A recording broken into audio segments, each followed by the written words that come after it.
I was a mother of three, two sons and a daughter. Their names were Aman, Rohan, and Meera. My name is Shelja. I raised them in a small town, doing everything I could to give them a good life. Their father passed away early, and I worked as a cook in 5 houses just to feed them and send them to school. I never once bought a sari for myself in 10 years, just so they could have books and tuition. My life was all about them. When they were sick, I sat by their bedside all night. When they cried, I cried silently. When they laughed, I felt my heart bloom like spring. Years passed. They grew up. Aman became an engineer, Rohan a software developer, and Meera studied MBA. I was proud, so proud that I often told neighbors about my children. People used to say, "You are lucky, Shelja. Your children will never let you be alone." But I was wrong. After their studies, all three moved to different cities. At first, they used to call me every weekend. Then it became once a month. Later, only when they needed something.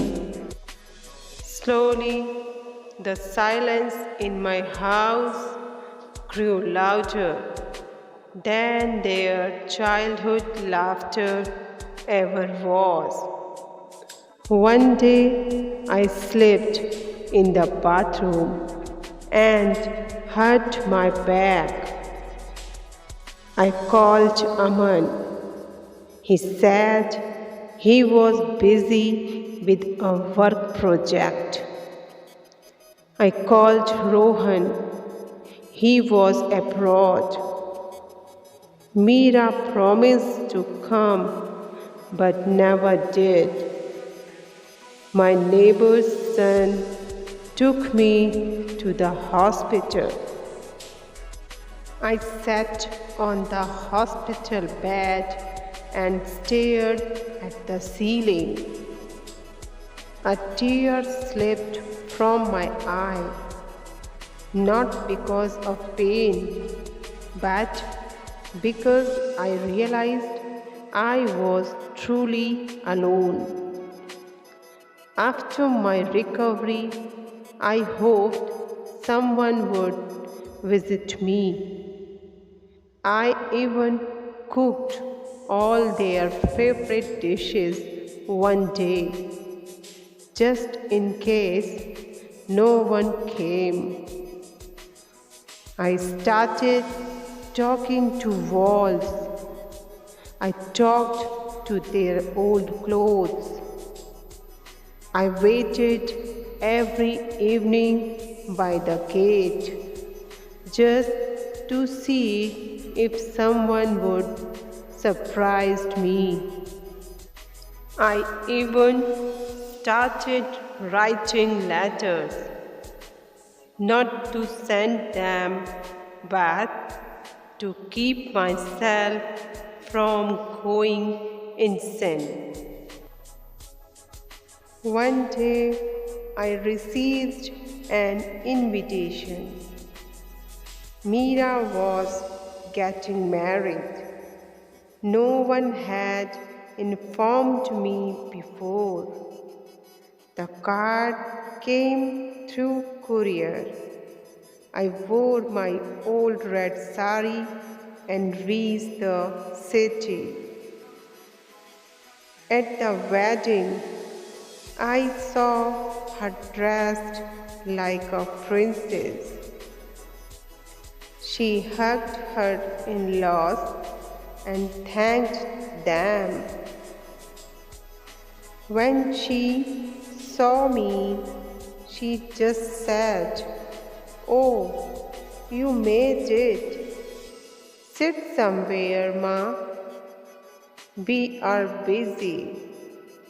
That was all. Returned home and locked the door behind me. I didn't cry this time. My tears had dried.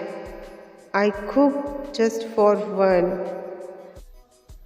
I celebrated my birthdays alone.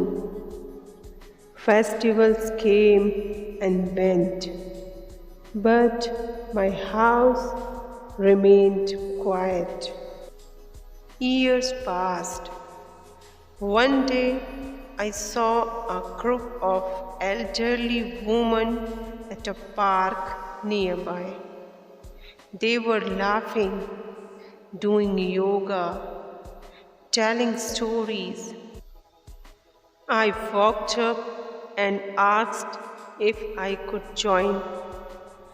One of them said, "Only if you promise not to cry about your children here." That day, I found a new family. Now, I teach little kids in my neighborhood. I teach them ABC and kindness. They bring me flowers and call me Nani. Some of their parents invite me for lunch. I still miss my children, but now I don't wait by the gate. I wait for the next smile, the next story, the next hug.